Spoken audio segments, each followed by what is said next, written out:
Hello, hello, and happy weekend. It's Friday, guys.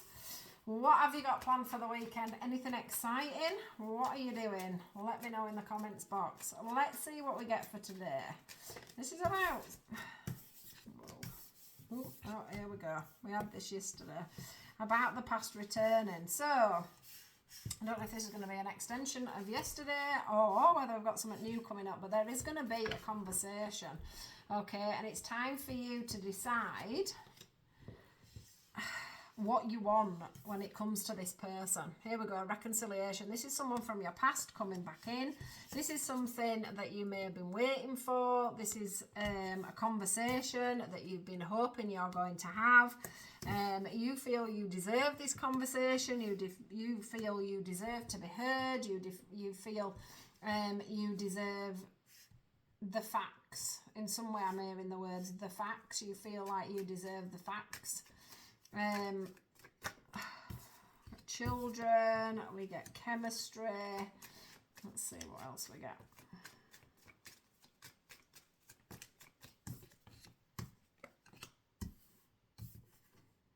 Right, you want to know, right, why this person either...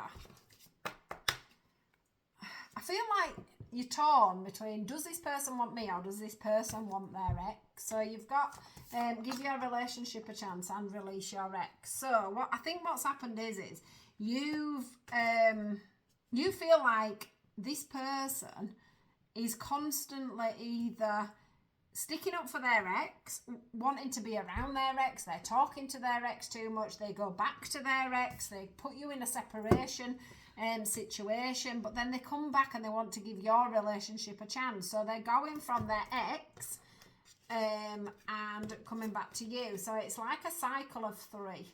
You know, they don't know what they want between their ex and between you. And you want them back, obviously, because you have tried to get them back in. And they are coming back to give you another chance, you know, to have another chance at this relationship.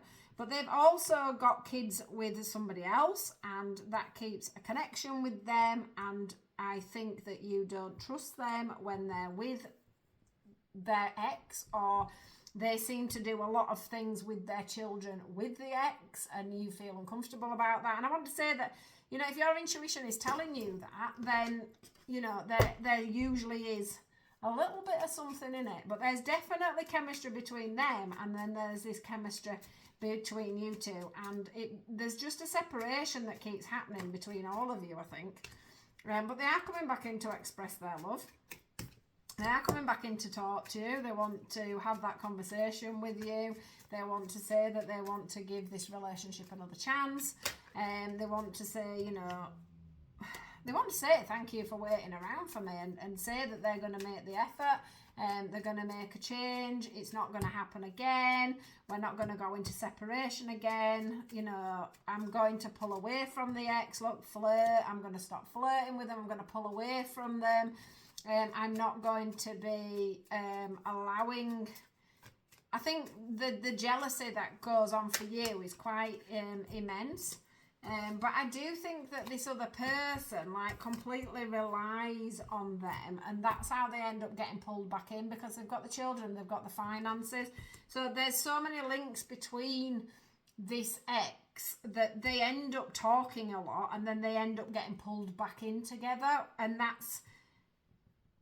I think they soon realise that actually they do need to release their ex, and the ex realises they need to release them, and that their relationship, look, letting go of control issues. But if you look, it's a man on his own and a wife and a child, or a woman and a child. It's about them being able to release control of each other, because maybe they've been together a long time and they don't know how to break the chains of talking, and they don't know how to make life separate again. But this is retreat. Look, this is two people that have separated and are retreating and going off their separate ways. So it's like they're still stuck in a cycle of not knowing how to not be together, but yet they can't be together. And of course, you're stuck in that. So now it's up to you. You know, you have asked this person to come back in. So Was it worth waiting for? Are you going to give it another chance? Will the heart-to-heart conversation be good enough for you? Will they be able to break this cycle? They are going to come in and say, this is what I feel. I'm trying to break the cycle. I understand what I'm doing. I get why you said what you said.